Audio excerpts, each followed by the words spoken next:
There are places called prisons, yet in reality, they are battlefields between the state and organized crime. From El Altiplano, once home to drug lord El Chapo, to Rodeo in Venezuela, where gangs ruled entire compounds instead of the authorities. These are no longer stories about human rights or rehabilitation. This is a list of 10 of the most inhumane prisons in the world, linked to cartels, mafias, and prison gangs, places where survival itself is a privilege, and the law exists only beyond the steel fences. Number 10. Ceferezo Number 9, Mexico.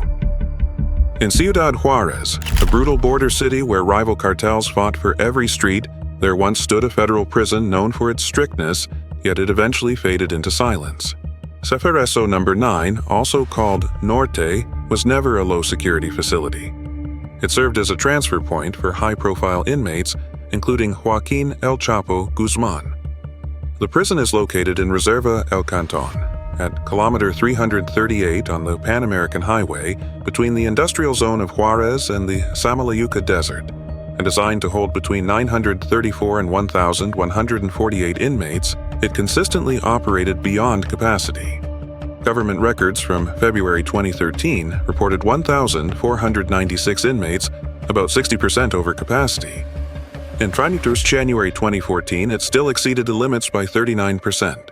By July 2015, the population dropped to 1,023 inmates, but conditions remained largely unchanged. According to the National Human Rights Commission in 2015, Ceferezo Number 9 scored only 6.63 out of 10, the lowest among Mexico's federal prisons at the time. The report cited poor health care and limited support for inmates with special needs.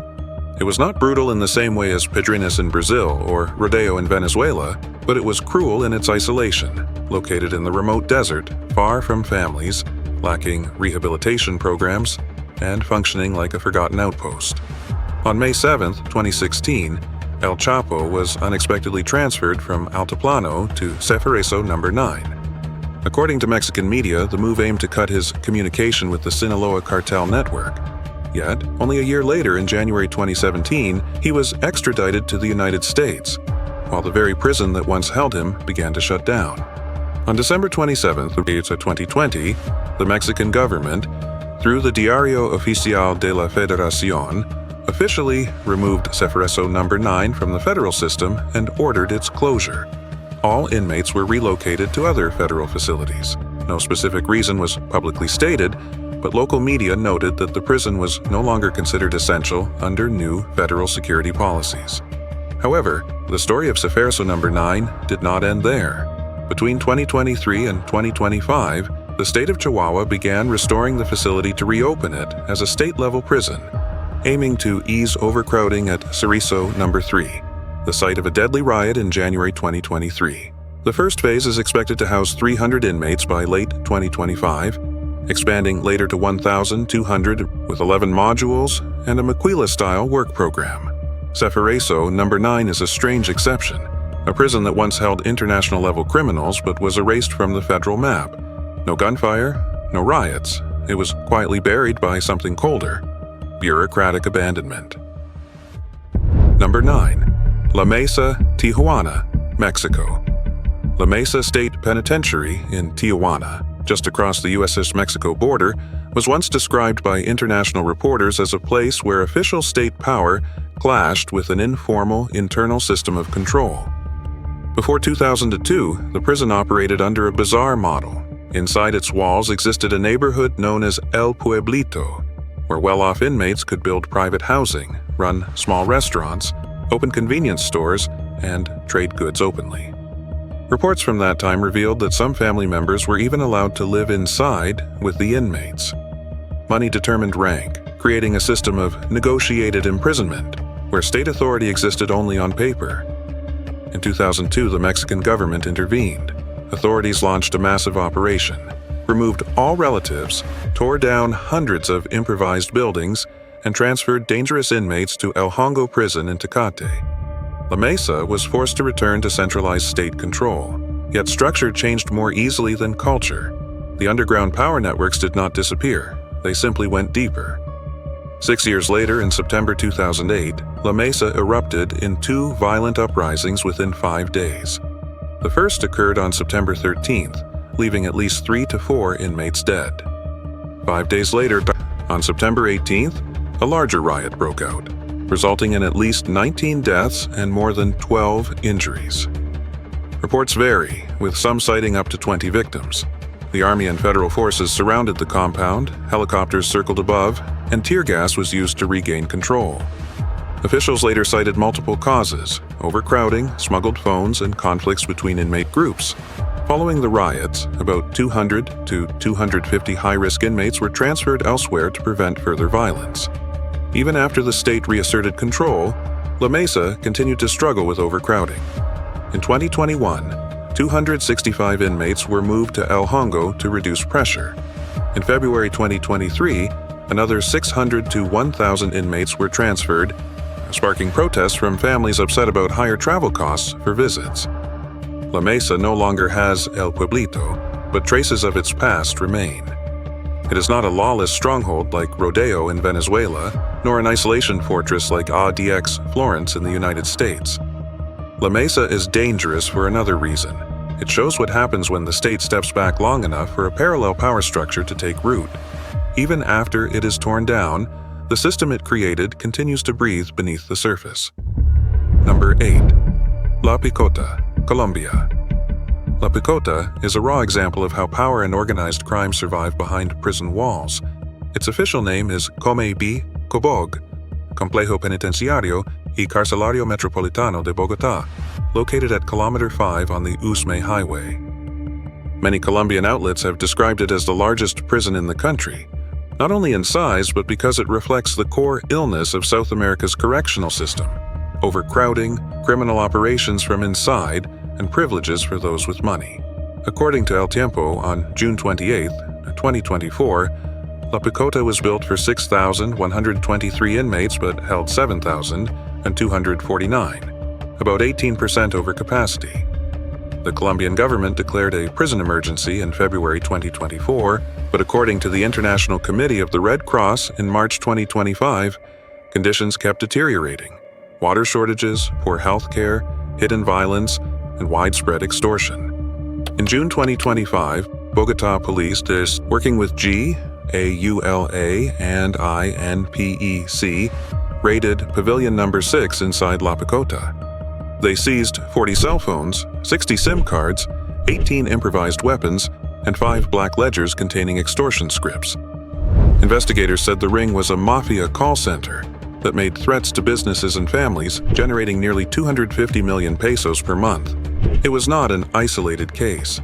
In December 2024, Operation Domino targeted 11 prisons nationwide, seizing more than 300 phones, over 500 SIM cards, and arresting 6 prison staff, with La Picota among the main targets. Inside La Picota, a mobile phone is a weapon, and organized crime functions openly through what inmates call the market of power. Those with money can buy protection. The weak are exploited. Extortion, control of sleeping areas, selling water, and smuggling drugs through walls all occur inside a national prison. But La Picota also holds another world, the so-called parapolitica section. Colombian media once exposed a VIP area equipped with private rooms, televisions, cell phones, liquor, and weekend barbecues for a special class of inmates: politicians, businessmen, corrupt officials, and white-collar offenders. These revelations forced INPEC to restrict privileges in 2015, but the core problem remained. La Picota operates under 2 sets of rules, one for ordinary inmates and one for the powerful. One of the most striking cases was the escape of Juan Lorenzo Matamba Castro Estupiñán, a narcotics trafficker linked to the Clan del Golfo. In March 2022, he walked out of La Picota through the main gate, disguised as a prison guard. Investigators later found that about 95% of the security cameras were not functioning during the escape, raising serious concerns of internal complicity. La Picota is not cruel in the way of an isolation hell like ADX Florence, nor is it a massive human experiment like CECOT. Its danger lies in a harsher truth: crime inside is not neutralized. It adapts and continues to operate. The Colombian government has pledged to build a new 2,000-capacity facility starting in 2025, but local experts have warned if corruption survives inside the prison system, building more walls will mean nothing. Number 7. Pelican Bay, United States. Pelican Bay State Prison is located in Crescent City near the Oregon border, surrounded by pine forests and the Pacific coast. It became one of the most controversial facilities in California's prison system because of its structured isolation regime known as the SHU, the Security Housing Unit. What happened here reshaped prison law across the United States. Opened in 1989, Pelican Bay was built to hold the state's most dangerous inmates. Those who had committed homicide inside prison, attacked correctional officers, or led criminal organizations from behind bars. What made it infamous was the SHU, a prolonged isolation model. Before 2015, if an inmate was gang-validated, meaning suspected of gang affiliation, they could be placed in the SHU for years, even indefinitely, without committing a new offense inside. Each SHU cell measured about 8 by 10 feet, with no windows and almost no natural light. Walls were concrete and doors were solid steel with small perforations. Inmates spent 23 hours a day alone, receiving food and mail through a slot. Their 1 hour of outdoor time took place in a narrow concrete enclosure known among prisoners as the dog run. No human contact, no view of the horizon, only walls of concrete and metal. Forensic research has shown that such prolonged isolation can cause paranoia, anxiety, and severe psychological decline. For decades, the SHU at Pelican Bay held high-ranking members of the Mexican Mafia, Aryan Brotherhood, Nuestra Familia, and Nazi low-riders, networks that directed gang activity inside and beyond California's prisons. In 1995, the federal case Madrid versus Gomez found that Pelican Bay had used excessive force and that its conditions harmed inmates' mental health. The ruling prohibited placing mentally ill prisoners in the SHU. Between 2011 and 2013, Pelican Bay became the epicenter of the largest hunger strike in California prison history, with nearly 30,000 inmates participating to protest indefinite solitary confinement. The result came in 2015 with Ashker versus as governor of California. The settlement ended indefinite isolation, banned placement based solely on gang validation, and permanently shut down Facility C, the old SHU block. Dangerous inmates are now classified under RCGP, or Level 4 supervision, with stricter oversight. But reform did not make Pelican Bay peaceful. On April 21, 2024, a homicide occurred inside a day room. On January 30, 2025, 3 inmates attacked a correctional officer with improvised weapons. Internal reports confirmed that violence remains high despite the end of the old SHU system. Pelican Bay is not the largest or most famous prison in the United States. Yet it redefined the meaning of punishment, not through electric shocks but through legalized isolation. For many who served time there, the real sentence was not the number of years, but the 23 hours a day spent alone with 4 unbroken walls. Number 6. El Altiplano Number 1, Mexico.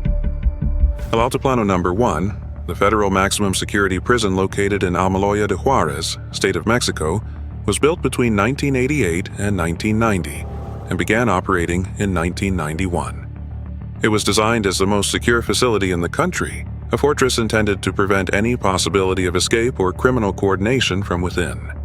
Covering more than 260,000 square meters, the compound is protected by multiple security layers. Concrete walls nearly 1 meter thick, restricted airspace, cell signal jamming over a 10-kilometer radius, and a dense network of surveillance cameras with 24-hour movement control. Every communication is monitored, and every inmate's movement is dictated by strict orders, without exception. El Altiplano has held some of the most notorious figures in Mexico's criminal history: Miguel Ángel Félix Gallardo and Rafael Caro Quintero from the Guadalajara Cartel, Héctor El Güero Palma, Edgar La Barbie, Valdez Villarreal, and Ovidio Guzman Lopez, son of El Chapo. For cartel members, this place is often the final stop before extradition to the United States, the moment they realize that power no longer belongs to them. Still, the prison's conditions have faced harsh criticism. In 2015, about 140 inmates, including El Chapo and La Barbie, signed an 11-page petition to the National Human Rights Commission of Mexico alleging 23-hour lockdowns, unsanitary food, filthy visitation areas, verbal humiliation of family members during security checks, and limited medical care. Authorities denied claims of mistreatment, but many human rights organizations described El Altiplano as a place designed to break the will, not to rehabilitate. What made El Altiplano world famous, however, was not its cruelty, but its failure: the stunning escape of Joaquin El Chapo Guzman on July 11, 2015. He vanished from his high-security cell in less than 2 minutes after stepping out of camera view. His escape route was a tunnel approximately 1.5 kilometers long, dug deep underground, equipped with ventilation, lighting, and even a small rail track for a modified motorcycle. Images from the scene confirmed that the tunnel had been engineered with precision, suggesting months of preparation. The event shocked the world and forced the Mexican government to investigate internal collusion. At least 20 officials, including the former prison director, were later arrested in connection with the escape. El Chapo was recaptured on January 8, 2016, in Los Mochis, Sinaloa, and extradited to the United States on January 19, 2017.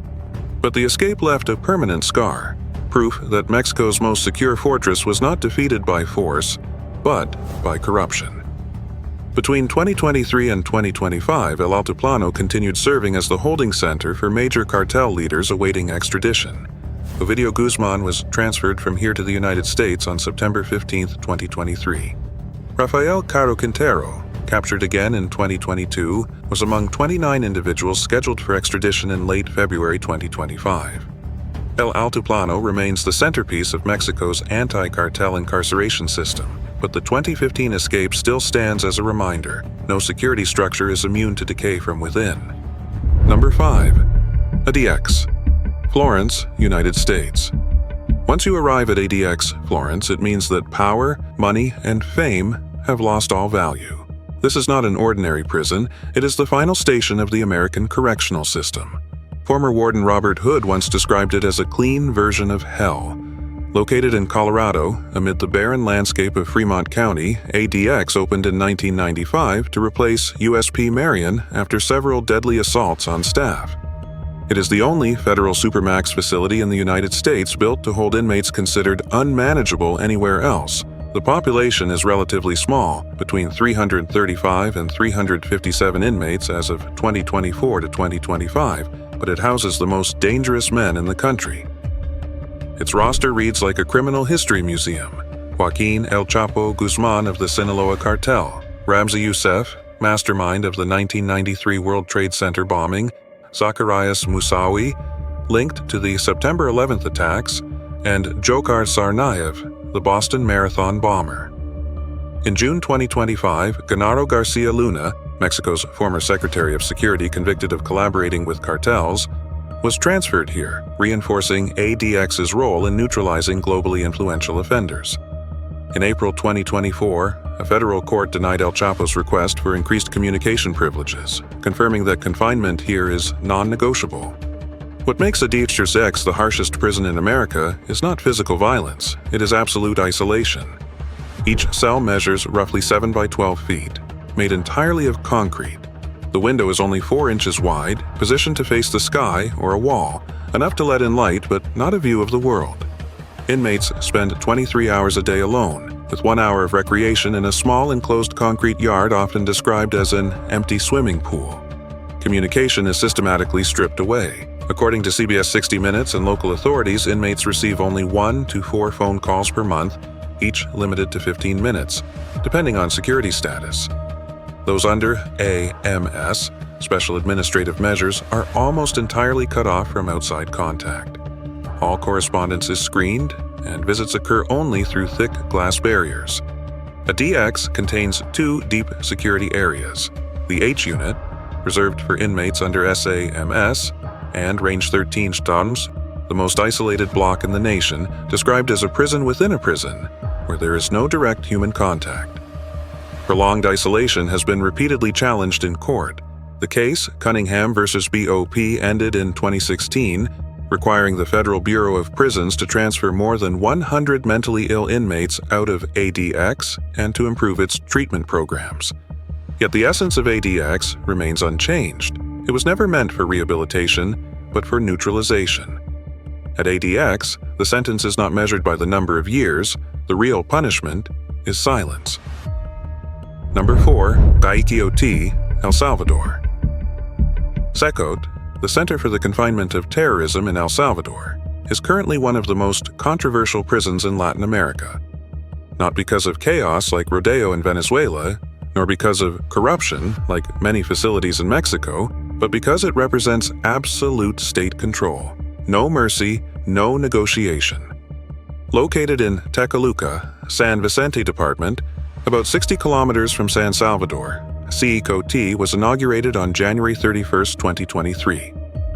President Nayib Bukele's administration announced that the prison could hold 40,000 inmates, the largest capacity in the Americas.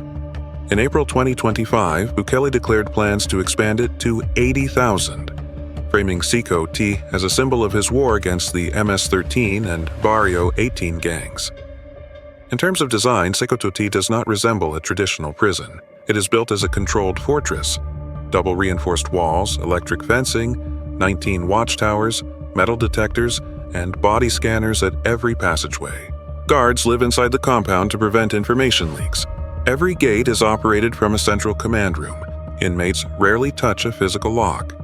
Each block contains large dormitory-style cells. Media tours have shown 65 to 80 inmates per cell, though structural analysis of its total capacity suggests the real figure could be higher. Information is tightly controlled, making independent verification impossible. Metal bunks have no mattresses. Lights stay on 24 hours a day. Each cell has 2 toilets and 2 sinks shared by all.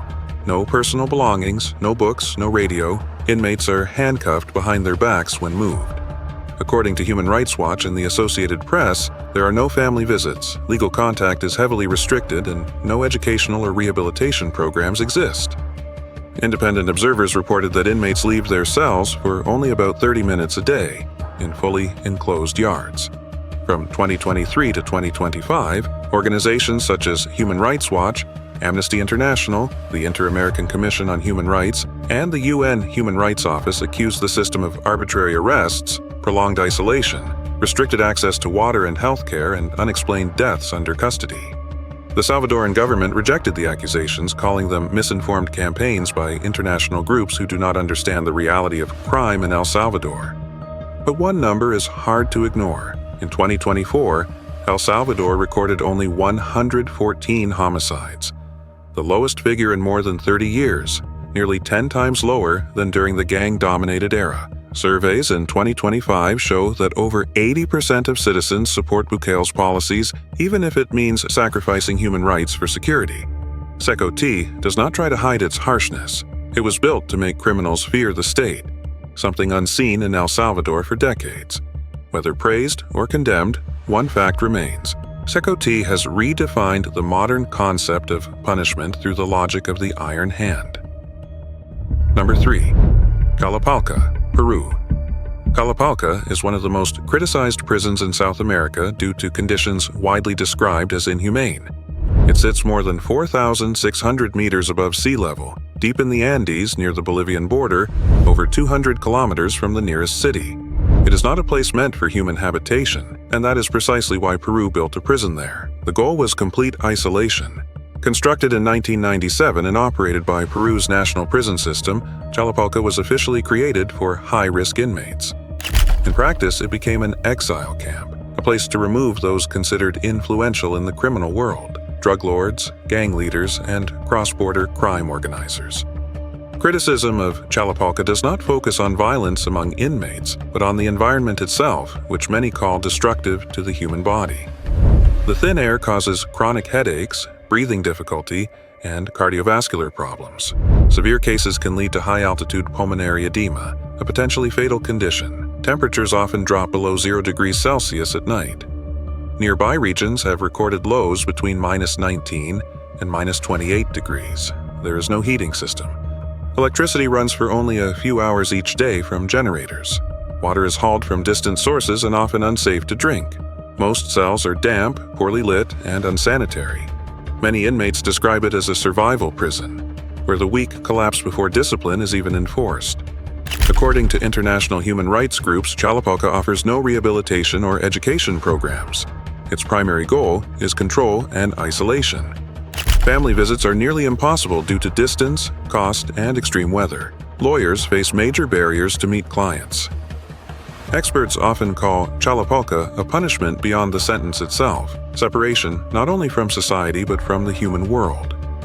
Among those held, there were notorious figures from Peru's underworld, including Gerson Caracol Galvez, who once controlled cocaine shipping routes through the port of Callao.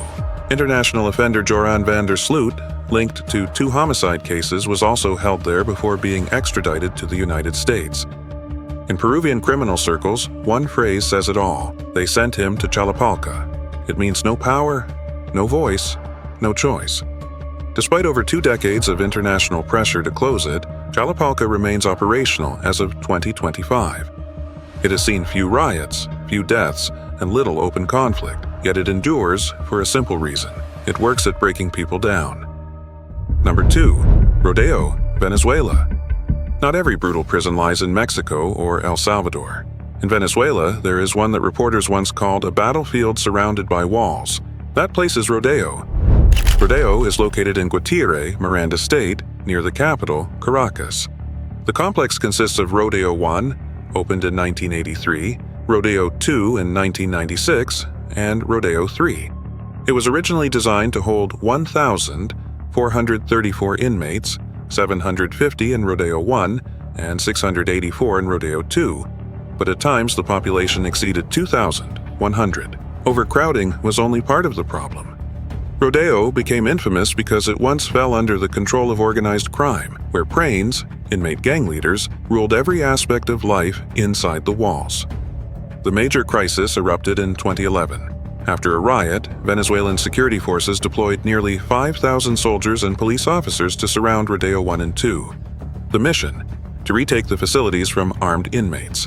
According to international media, the gangs inside Rodeo possessed AK-47s, AR-15 rifles, and even heavy weapons.